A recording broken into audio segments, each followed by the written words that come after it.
सुप्रभात बच्चों, आज की कक्षा में आप सभी का स्वागत है। आज का विषय है हिंदी व्याकरण।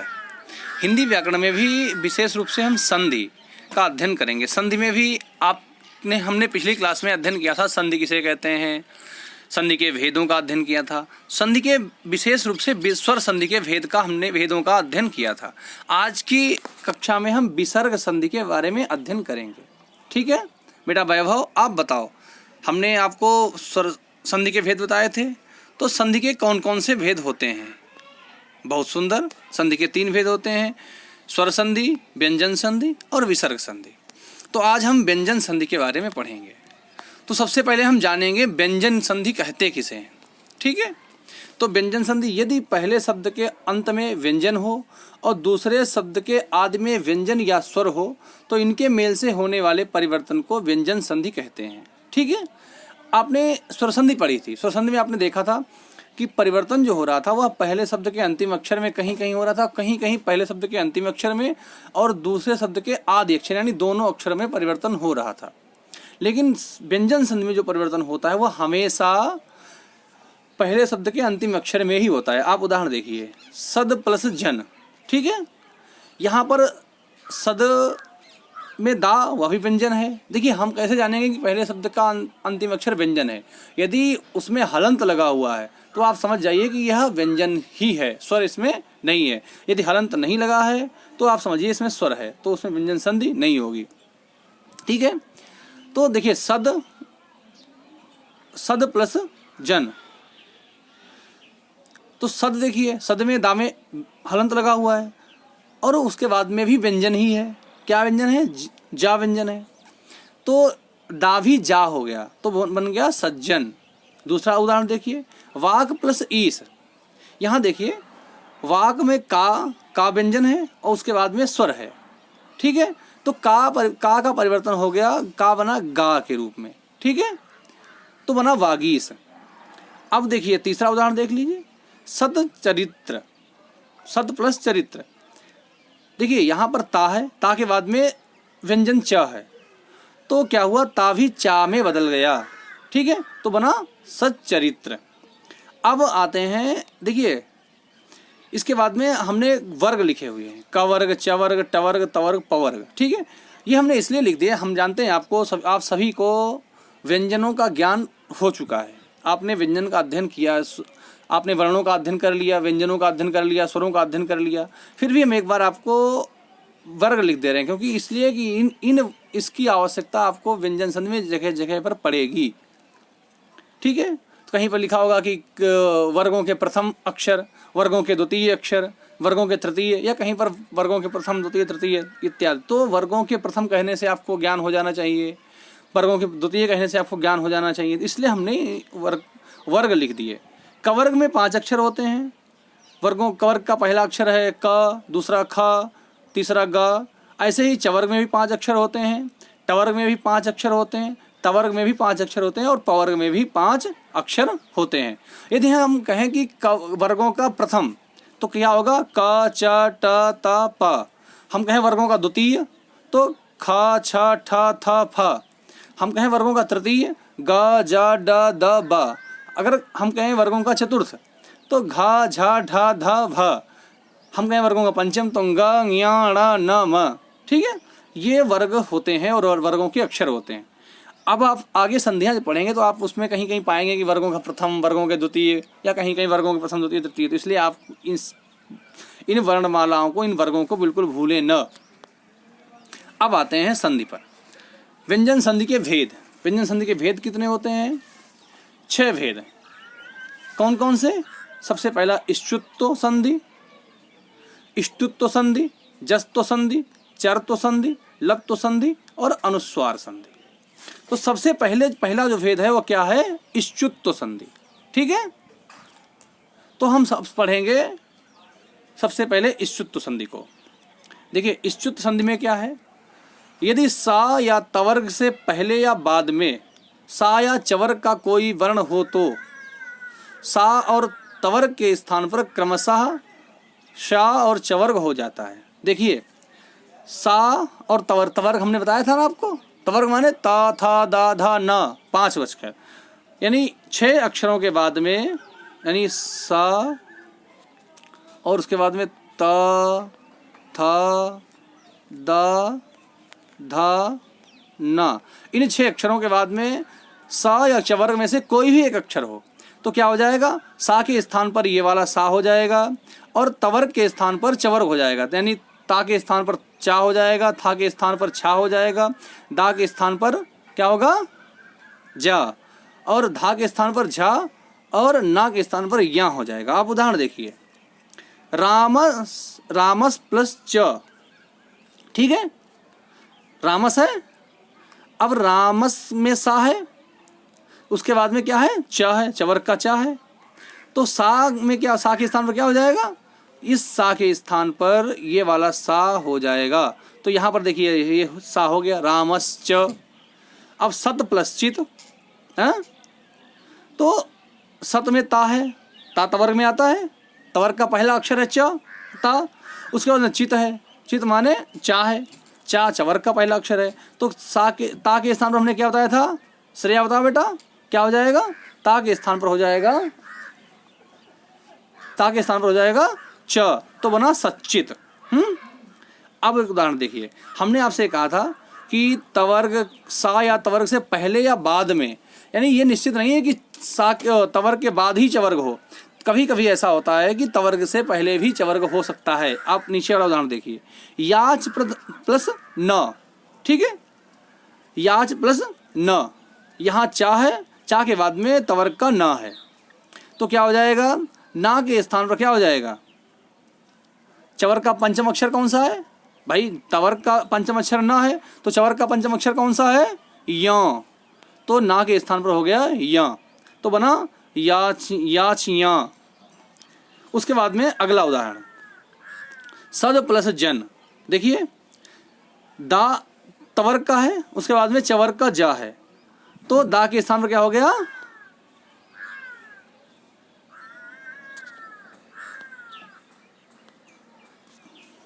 तो दा के स्थान पर हो गया ज, तो बना सज्जन। ठीक है बेटा, समझ में आई बात, समझ में आया अच्छे से। अगली संधि है इष्टुत्व संधि। इष्टुत्व संधि क्या है, देखिए जैसे इष्टुत्व संधि थी ऐसे ही इष्टुत्व संधि है। फर्क क्या है, इष्टुत्व में सा, श और चवर्ग था, और इसमें इष्टुत्व में क्या है, ये वाला सा है और टवर्ग है। हमने आपको बताया था, वर्ग पढ़ाए थे ना अमन, हाँ पढ़ाए थे, तो टवर्ग है। तो हमें अब परिभाषा देख लीजिए इसकी क्या है, यदि सा या तवर्ग के से पहले या बाद में शा या टवर्ग का कोई भी वर्ण हो तो सा के स्थान पर हो जाता है सा और टवर्ग के स्थान पर हो जाएगा टवर्ग। ठीक है, अब देखिए इस, यदि मान लिया जिसे सा है, सा के बाद में इस सा या टवर्ग में से कोई भी अक्षर है तो इस सा की जगह पर, इस सा की जगह पर हो जाएगा ये वाला सा, ठीक है, और टवर्ग की जगह पर हो जाएगा टवर्ग। ठीक है, टवर्ग के 5 अक्षर। अब उदाहरण देखिए, दुस प्लस ता, दुस ये शा है, सा के बाद में तवर्ग का ता है, तो ता के स्थान पर क्या हो जाएगा, मैंने था जैसे चवर्ग में था ता के स्थान पर चा, ऐसे ही टवर्ग में इस संधि में ता के स्थान पर टा, था के स्थान पर ठा, ठीक है, क्रमशः हो जाएगा।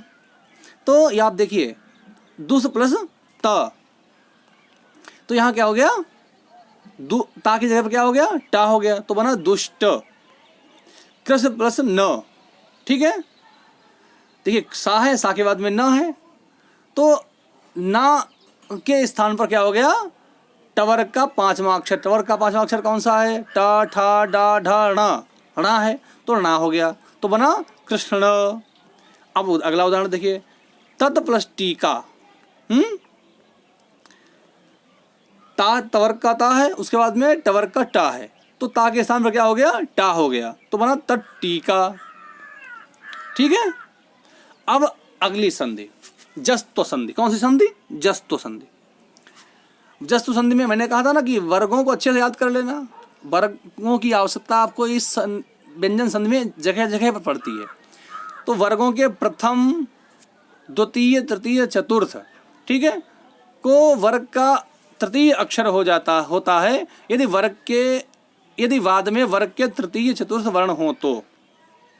अब देखिए, वर्गों के प्रथम, द्वितीय, तृतीय, चतुर्थ को उसी वर्ग का तीसरा अक्षर हो जाता है यदि वाद में वर्गों के तृतीय चतुर्थ वर्ण हो। देखिए, पहले वाले शब्द का अंतिम अक्षर इन 4 वर्गों में से कोई भी वर्ग हो, यानी प्रत्येक वर्ग के 4 अक्षर, 5वां अक्षर छोड़ दीजिए, बाकी कोई भी हो, यानी 20 अक्षरों में से कोई भी अक्षर हो, यानी ङ, ण, य, ण, न, म, इनको छोड़कर बाकी 20 में से कोई भी अक्षर हो तो उन अक्षरों की जगह पर उसी वर्ग का तृतीय अक्षर हो जाता है यदि बाद में तृतीय या चतुर्थ वर्ण हो। अब देख लीजिए, बुध प्लस धी। बुध तवर्ग का कौन सा अक्षर है? चौथा अक्षर है। बाद में कौन सा अक्षर है? धी है, धा है। तो धा भी तवर्ग का चौथा अक्षर है, तो कौन सा अक्षर हो जाएगा इस धा की जगह पर? तृतीय अक्षर हो जाएगा। तो तवर्ग का तीसरा अक्षर कौन सा है? ता, था, द, दा है, तो क्या हो जाएगा? बुद्धि, डा हो गया। शुभ प्लस ध। भा, देखिए, भा पवर्ग का कौन सा अक्षर है? पा, फ, ब, भा, चौथा अक्षर है। उसके बाद में धा है, धा तवर्ग का चौथा अक्षर है, तो क्या हुआ? भा की जगह पर पवर्ग का तीसरा अक्षर हो गया। पवर्ग का तीसरा अक्षर कौन सा है? बा, पा, फा, बा, बा है, तो भा की जगह पर क्या हुआ? बा हो गया, तो बना क्षुब्ध। अगला उदाहरण देखिए, दघ प्लस ध। देखिए, दघ में घा कवर्ग का कौन सा अक्षर है? बताओ। हाँ श्रेया, बताओ, आप बताओ। चौथा अक्षर, बहुत सुंदर। तो घा कवर्ग का चौथा अक्षर है और धा तवर्ग का चौथा अक्षर है, तो घा की जगह पर क्या हो जाएगा? गा। क्या हो जाएगा? ग, तो बना दग्ध। ठीक है। अगली संधि है चरत्व संधि। कौन सी संधि है? चरत्व। चरत्व में क्या है? वर्गों के प्रथम, द्वितीय, तृतीय को उसी वर्ग का प्रथम अक्षर होता है यदि बाद में वर्गों के प्रथम, द्वितीय या श, स, स हो तो। ठीक है। देखिए, जैसे हमने इससे पहले जस्ट संधि में आपको बताया था कि वर्गों के प्रथम, द्वितीय, तृतीय माने 20 अक्षर, 5वें अक्षर छोड़कर हर वर्ग का 5वां अक्षर निकाल दीजिए, बाकी बचे 20।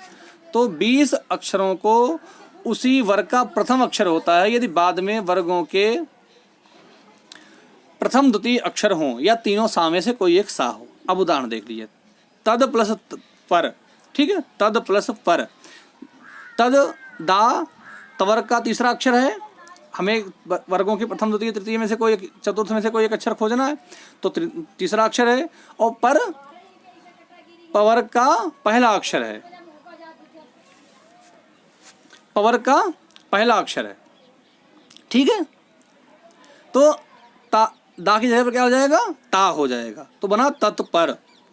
अगला उदाहरण देखिए, सद प्लस कार।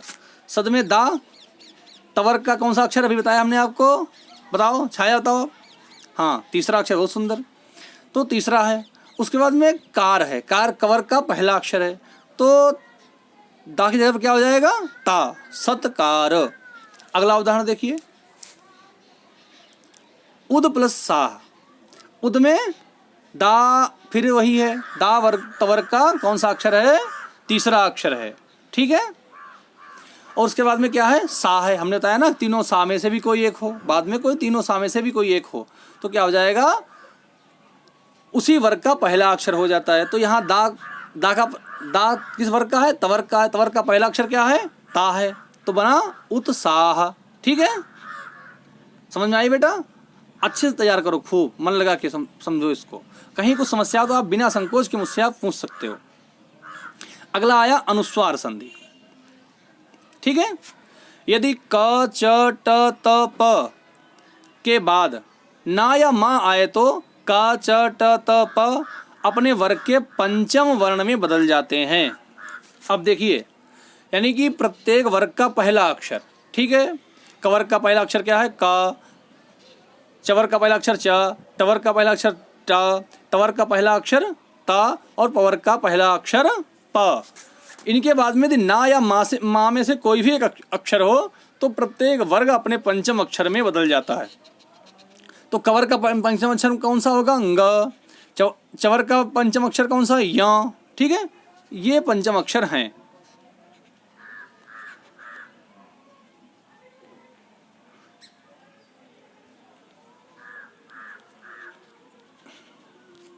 ये कवर का पहला अक्षर, ठीक है, ये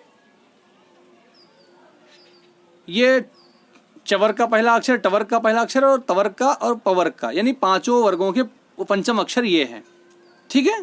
प्रत्येक वर्ग का पंचम अक्षर ये, कवर का पंचम अक्षर, चवर का पंचम अक्षर, टवर का पंचम अक्षर, तवर का पंचम अक्षर और पवर्ग का पंचम अक्षर। तो का के बाद में यदि ना आए तो क्या हो जाएगा? अंगा हो जाएगा। ना या मा में से कोई एक अक्षर आए तो अंगा हो जाएगा। चा के बाद में यदि ना या मा में से कोई एक अक्षर आए तो या हो जाएगा, ठीक है। टा के बाद में यदि ना या मा में से कोई अक्षर आए तो ड़ा हो जाएगा। ता के बाद में यदि ना या मा में से कोई एक अक्षर आए तो ना हो जाएगा। पा के बाद में यदि ना या मा में से कोई अक्षर आए तो मा हो जाएगा। उदाहरण देखिए, वाक प्लस मयम, वाक प्लस मय, का है, का के बाद में क्या है? मा है, तो का अपने ही पंचम अक्षर में बदल जाता है, गा, वांगमयम। सट मुख, टा है, ठीक है, टा के बाद में क्या है? मा है, तो टा अपने ही पंचम अक्षर में बदल जाएगा। तो टवर का पंचम अक्षर कौन सा है? टवर का पंचम अक्षर है णा, तो क्या हो गया? सडमुख, सतमित्र, ठीक है, सतमित्र। ता है, तवर के बाद में क्या है? मा है, तो तवर्ग अपने ही पंचम अक्षर में बदल जाता है। तवर का पंचम अक्षर कौन सा है? तवर का पंचम अक्षर है न। क्या है? तवर का पंचम अक्षर है न, तो तवर्ग अपने ही पंचम अक्षर में बदल गया, बना सन्मित्र। क्या बना? सन्मित्र, ठीक है। यानी का के बाद में ना या मा में से कोई एक अक्षर हो तो का अपने ही पंचम अक्षर में बदल जाएगा। चा के बाद में कोई ना या मा में से कोई एक अक्षर हो तो चा अपने पंचम अक्षर में बदल जाए। इसी प्रकार से टा, पा, टा, ता और पा, इनके बाद में ना या मा में से कोई अक्षर हो तो अपने पंचम अक्षर में बदल जाते हैं। अब आते हैं लत्तु संधि। लत्तु संधि बहुत सिंपल सी है, बहुत सरल सी है। यदि तवर्ग के बाद में ला आए तो तवर्ग के स्थान पर ला हो जाता है, ठीक है। तवर्ग यानी कि ता, था, दा, धा, न, इनके बाद में यदि ला हो तो ता ला में बदल जाता है। आप उदाहरण देखिए, उत प्लस लाश, उत प्लस लाश, ता के बाद में क्या है? ला है, तो ता क्या हुआ? ला में बदल गया, तो बना उल्लास। यहाँ अगला उदाहरण देख लीजिए, तत् प्लस लीन, यहाँ पर भी ता है, ता के बाद में क्या है? ला है, तो क्या बना? तल्लीन, ठीक है। ये तो हो गए आपकी व्यंजन संधि, समझ में आई अच्छे से। अब विसर्ग संधि को एक बार समझ लेते हैं, विसर्ग संधि की परिभाषा। विसर्ग संधि में क्या होता है? विसर्ग के बाद स्वर या व्यंजन आने पर विसर्ग में होने वाले परिवर्तन को विसर्ग संधि कहते हैं। देखिए, विसर्ग संधि में क्या होता है कि विसर्ग के बाद में स्वर या व्यंजन के आने से जो विसर्ग में परिवर्तन होता है उसे विसर्ग संधि कहते हैं। आप उदाहरण देखिए, तपह प्लस बल, ठीक है, तपह में पा में विसर्गे हैं और वल है उसके बाद में, तो परिवर्तन क्या हुआ? तपोवल, विसर्गों को ओ बन गया। अगला उदाहरण देखिए, नि प्लस चल, ठीक है, यहाँ पर नि के बाद में विसर्गे हैं, विसर्गों के बाद में चल है, तो विसर्गों को क्या बना? शा बन गया, तो विसर्गों में परिवर्तन हुआ, विसर्ग हुई सा के रूप में, तो ये बना निश्चल, ये परिवर्तन हुआ। अगला उदाहरण देखिए, नमः प्लस ते,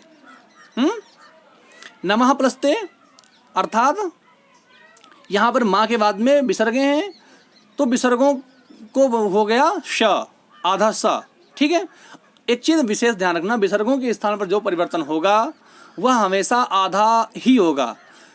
व्यंजन संधि में भी जो परिवर्तन होगा वह भी हमेशा आधा ही होगा, कभी भी पूरा परिवर्तन नहीं होगा।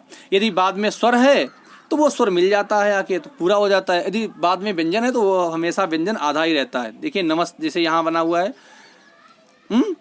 निश्चल, नमस्ते इत्यादि, ठीक है।